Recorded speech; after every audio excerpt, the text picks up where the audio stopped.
Kila siku, mamilioni ya watu duniani hunywa maziwa.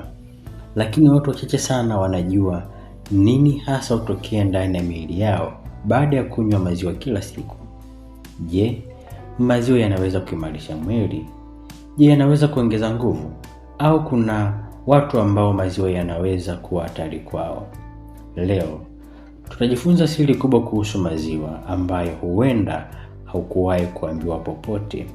Na mwisho video hii nitakwambia watu gani wapaswi kunywa maziwa mara kwa mara, muda bora wa kunywa maziwa, dalili ambazo zinaweza kuonyesha mwili wako hauyavumilii maziwa kabisa. Kwa hiyo hakikisha mtazama video hii mpaka mwisho. Kama wewe ni mgeni katika chaneli yetu, nipende kukukaribisha kubonyeza alama ya subscribe kisha kengele pembeni yake. Sasa twende moja kwa moja kwenye mada yetu ya leo. Maziwa ni zaidi ya kinywaji.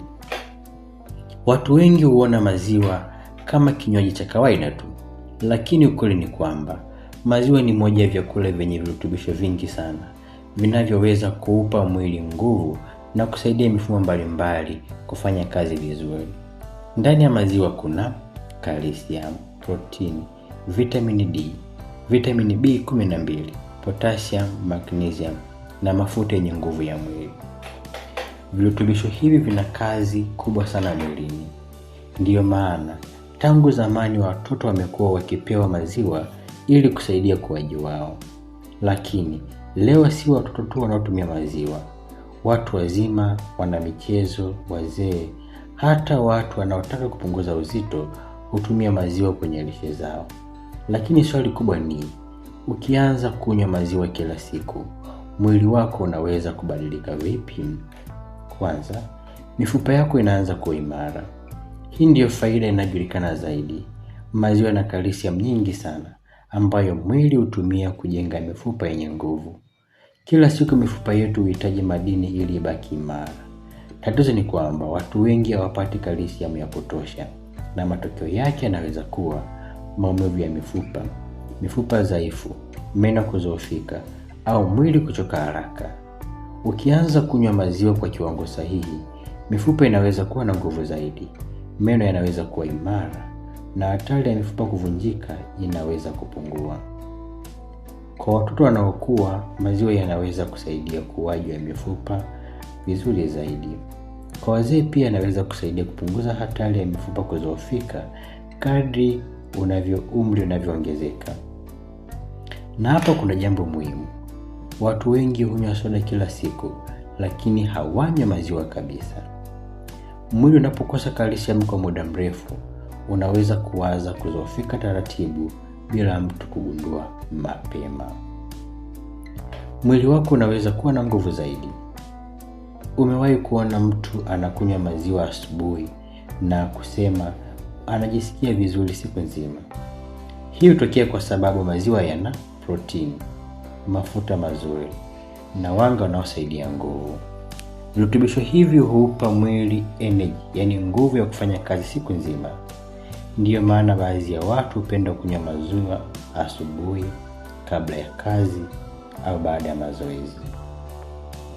Maziwa yanaweza kusaidia kupunguza uchovu, kuongeza nguvu na kusaidia mwili kurecover haraka. Lakini kumbuka, ukinywa maziwa yenye sukari nyingi sana kila siku bila mazoezi, unaweza kuanza kuongezeka uzito taratibu. Kwa hiyo, kila kitu kinahitaji balance. Misuli yako inaweza kubadilika. Wanamichezo wengi hutumia maziwa kwa sababu yana protini muhimu sana kwa misuli. Protini hizi husaidia kujenga misuli, kurekebisha misuli iliyochoka na kusaidia mwili kuwa na nguvu zaidi. Ukifanya mazoezi na ukawa unakunywa maziwa vizuri, mwili unaweza kuonekana wenye afya zaidi. Misuli inaweza kuwa na nguvu na uchovu unaweza kupungua. Hii ndio sababu watu wengi wanafanya gym kunywa maziwa baada ya maliza mazoezi. Lakini hata kama ufanyi gym, mwili bado unahitaji protini kwa ajili ya cell na tishu zake. Faida nyingine ni usingizi wako unaweza kuimarika zaidi. Watu wengi hawajui siri hii. Maziwa yana kemikali asilia inayoweza kusaidia mwili kutulia. Ndiyo maana baadhi ya watu hupenda kunywa maziwa ya uvuguvugu kabla ya kulala, au baadhi ya watu huona usingizi unakuwa mzuri zaidi, mwili unatulia na akili inapunguza msongo wa mawazo. Ingawa maziwa si dawa ya usingizi, ila yanaweza kusaidia mwili kupata utulivu. Na leo kuna watu wengi wanaopata shida ya usingizi kutokana na msongo wa mawazo na matumizi ya simu usiku. Kwa baadhi ya watu, kubadilisha tu tabia za usiku pamoja na kunywa maziwa kunaweza kusaidia sana kupata usingizi. Meno yako yanaweza kuwa na nguvu zaidi. Hii ni faida nyingine.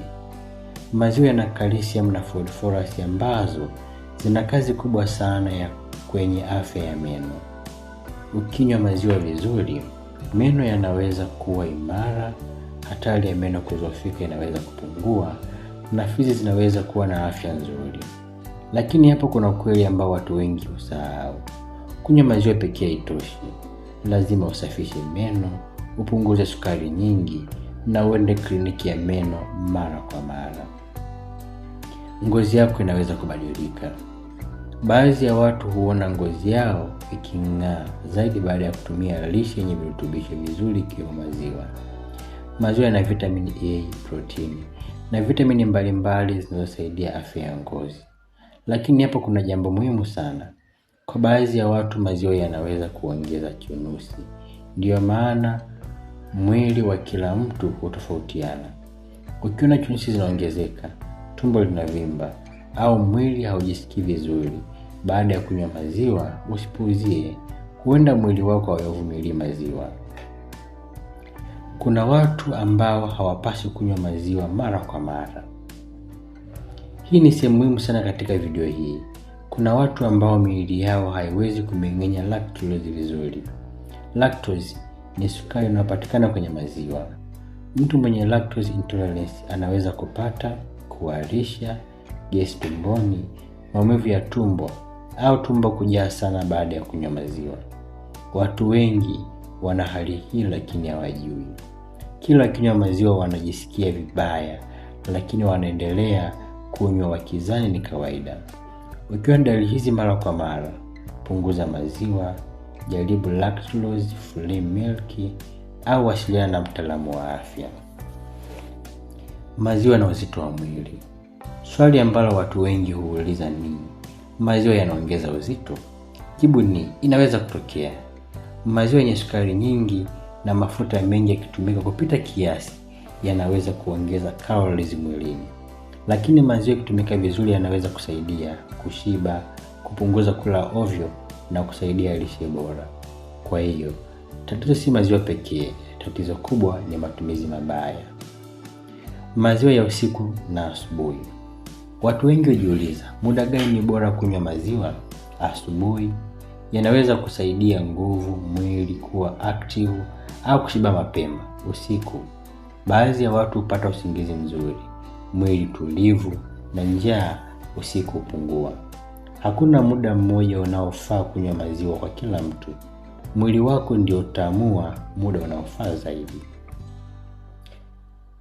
Maziwa ya mbuzi na mimea pamoja. Maziwa ya mbuzi na ng'ombe, yapi ni bora? Leo kuna aina nyingi za maziwa. Kuna maziwa ya ng'ombe, maziwa ya mbuzi, kuna soya milk, almond na nyingine nyingi.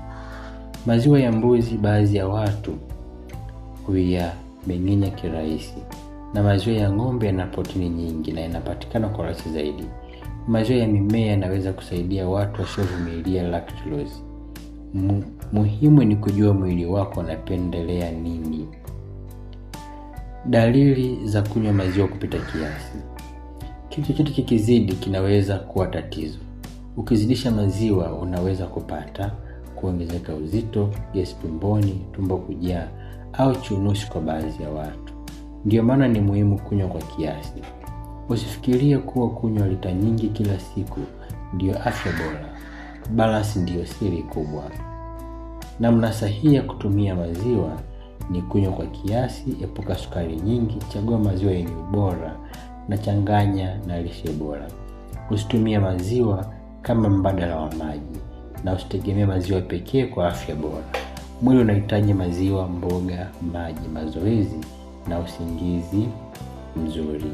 Kwa hiyo rafiki, ukianza kutumia maziwa kila siku kwa kiasi sahihi, mifupa inaweza kuwa imara, mwili unaweza kupata nguvu, misuli inaweza kujengeka vizuri, usingizi wako unaimarika na afya ya meno huweza kuwa nzuri zaidi. Si kila mtu atavumilia. Kunywa kupita kiasi kunaweza kuleta matatizo na ni muhimu kujua mwili wako. Afya bora si kunywa maziwa mengi pekee, ni kunywa na balance kwenye maisha yako yote. Na mimi nimejifunza kitu muhimu leo. Niandike kwenye comment section maziwa kwa afya. Usisahau kulike, kusubscribe na kushare video hii kwa marafiki. Nikutakia siku njema na Mungu akubariki.